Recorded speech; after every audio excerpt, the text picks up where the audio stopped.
Welcome back again to my YouTube channel. This is Christian Valdez. For today's content guys, magluluto na naman po tayo. Wow. And for today is ginisang baboy sa repolyo with bell pepper.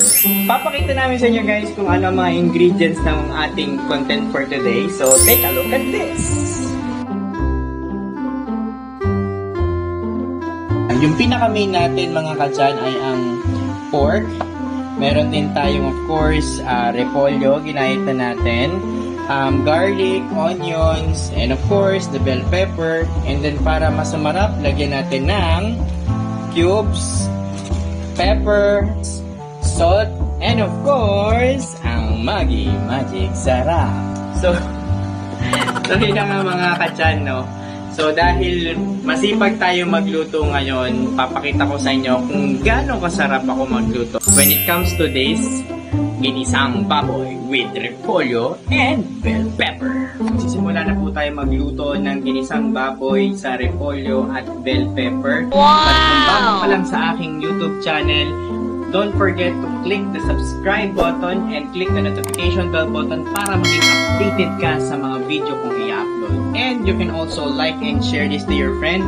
And if meron kang mga gustong ipaluto, you can also send a message to the comment sections down below. So let's get it on! Okay mga katsan, so lalagyan na po natin ng mantika. Nakakatawa dahil ang ating kawali ay walang hawakan. Pero masarap magluto dito mga katsan. Pag nakikita nyo ganyan na kumukulo pa, ibig sabihin hindi pa siya super init. So dapat mawawala na yung tunog. Ayan. So pag nawala na ang tunog, ibig sabihin mainit na ang mantika. Pwede na natin siyang lagyan ng gisahin ng bawang.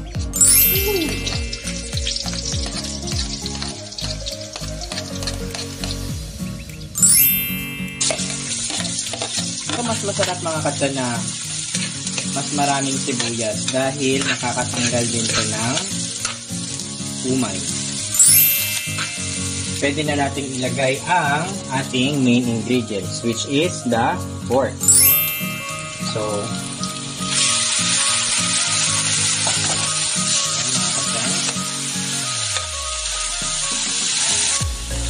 kailangan nating pagmantikain ang baboy. Kailangan nating i-toast ang baboy. So, pag na-toast natin ang baboy, ibig sabihin, mas malasa siya. So, tatakluban na muna natin siya for about 2 to 3 minutes. Saka natin siya hahalu-haluin. So, after 2 to 3 minutes, kailangan na natin siyang halu-haluin. Habang piniprito pa natin or tinotoast pa natin or sabihin na natin inigisa pa natin ang pork, lagyan na natin siya ng nor cubes. So, lagyan na natin itong nor cubes. So, pwede nyo siyang ibabad guys sa water. I-dilute nyo siya sa water para mas matunaw. Or, pwede nyo naman siyang durug-durugin na lang dito. Actually, ganun lang usually ginagawa namin. Okay? So, habang piniprito natin si baboy, makikita nyo naman mga katsan, mamumula-mula siya mamaya, no? At pag namula-mula na siya, saka na natin ilalagay yung ating ibang ingredients. Pwede na rin natin siyang lagyan ng Maggi Magic Sarap.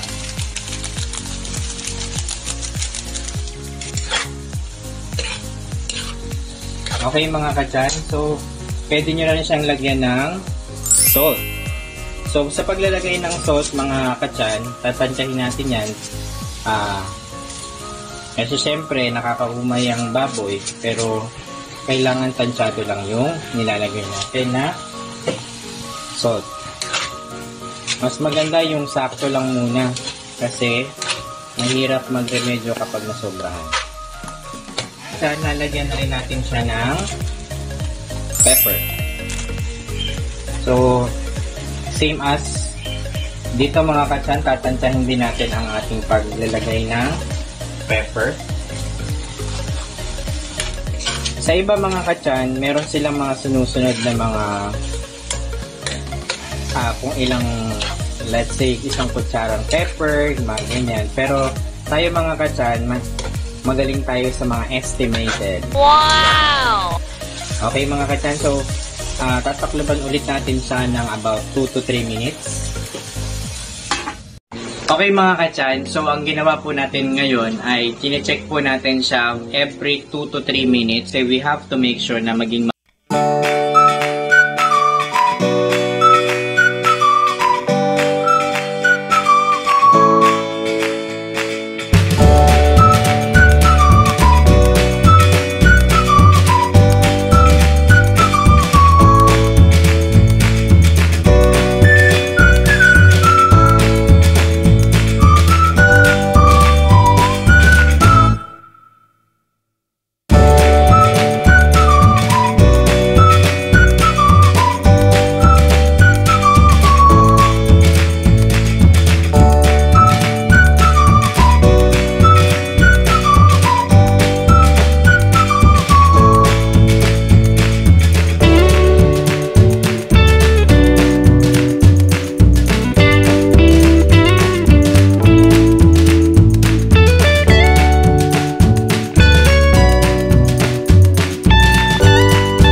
Harap.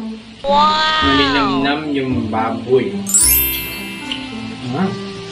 Tapos yung pagkakaluto ng gulay, tamang-tama lang, hindi siya super luto. Harap! Wow! Kain tayo!